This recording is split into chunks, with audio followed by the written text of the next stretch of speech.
Hello again, everyone. This is Nathaniel Gibson bringing to you my MPA545 Week 2 discussion board. As a brief overview of this discussion, I'm going to be looking at a concept from each chapter, except Chapter 3, I'm going to be looking at 2 specifically. So taking a look first at Chapter 1, I'm going to be looking at attribution theory. Several authors in the book, the Eisenhart book, and then also Hyder, 1958, Jones and Nesbitt, 1971, among others, describe this as an explanation that people have for the cause of events in the world around them.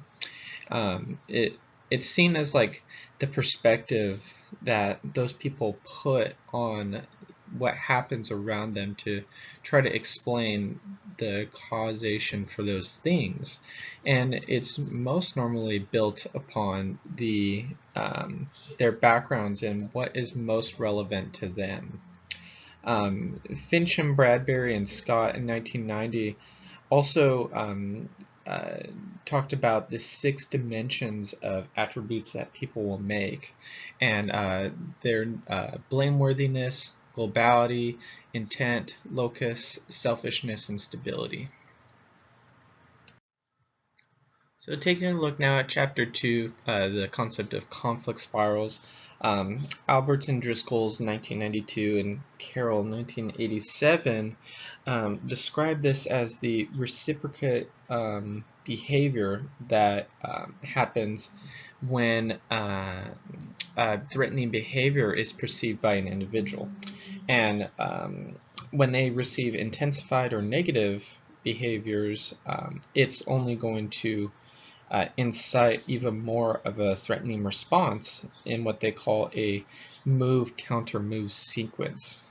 And Carpenter and Kennedy in 1988 also identify what they call a sequence of events that are common to different types of conflict spirals and which would arise out of different types of disputes. And you can see that list here, which you can check out more in Chapter 2. And so moving on to Chapter 3 now, the concept of negotiation and the different factors that promote gains and help make positive attributes to negotiations. One of the first strategies that Kimmel, Pruitt, Magnow, Connor, Goldband, and Carnival in 1980 talked about was building trust. It's so important. They said that when people are trusting each other, they are then less likely to engage in opposition or positions that go against those in their group. And so when approaching a negotiation, it is so important to have built up this trust beforehand, and this goes back to the actions that happen before then. How is your integrity showing out in your work and in the words you say, because it's going to impact how you interact with different individuals in the future. So taking a look now at Chapter 3, issues that will influence our ability to negotiate, Howard Rafa dives into this with examining 5 specific issues that he believes influence negotiations. And it starts with, to what extent are the parties monolithic? Is there like more than one individual who's coming to the negotiating table? Because that could complicate the negotiation altogether. Is there more than one issue? This could also complicate it, make it more difficult. Are there time constraints, obviously? And does the group norms favor negotiation, or do the disputants want an agreement even?